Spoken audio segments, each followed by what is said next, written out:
My name is Dr. Brian Szabo. I am a cataract, refractive, and glaucoma surgeon at NewSemi.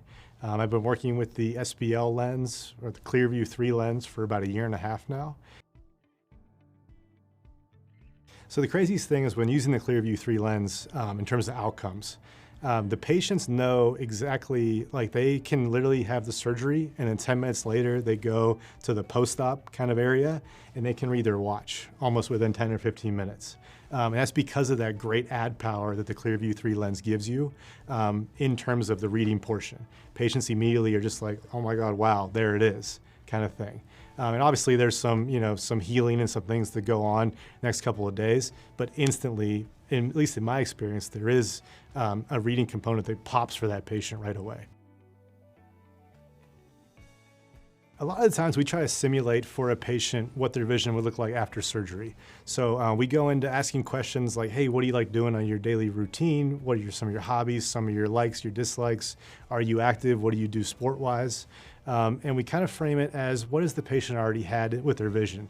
Have they used multifocal contact lenses? Have they used progressive transition lenses in their glasses? And when we ask those questions, we get kind of a feel of what a patient's used to. So if a patient's more used to a multifocal contact with rings and different concentric portions of the lens, we kind of lead them down a multifocal ring lens. If patients love their progressive lenses, they love a distance to near transition, we kind of lead them down into more of the ClearView3 lens where you have that progression. You kind of want to keep a patient on the same page that they've always been on.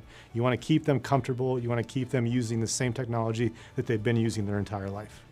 So we say with any kind of lens we use, whether it's a ClearView3 lens, whether it's any other kind of multifocal lens, or even a monofocal lens, these lenses are built to last. So we always tell patients, you only get one cataract surgery. This lens is going to last you for about 100 years. So we always kind of joke with them and say, we'll be digging these up long after we're gone, okay? Because they do last forever, and it's your one chance to kind of get some kind of technology in your vision that gives you some distance and gives you some reading vision.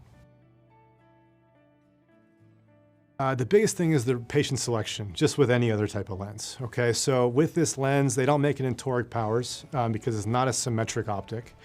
So you need to pick a patient with low astigmatism, okay? Usually we pick anybody from like 0 to 1.0 diopters in terms of astigmatism. Also, you want to make sure the patient has a large pupil. Not large pupil, but they can't have a pupil less than 3.0 millimeters in photopic positions, okay? So 3.0 millimeters or less, we kind of stay away from the ClearView technology. And we can go more so with a different type of multifocal technology. So those are the two things I would tell younger surgeons or surgeons who are just starting to use this technology. Look for patients with low astigmatism. Look for patients that have a above average size pupil in normal light conditions.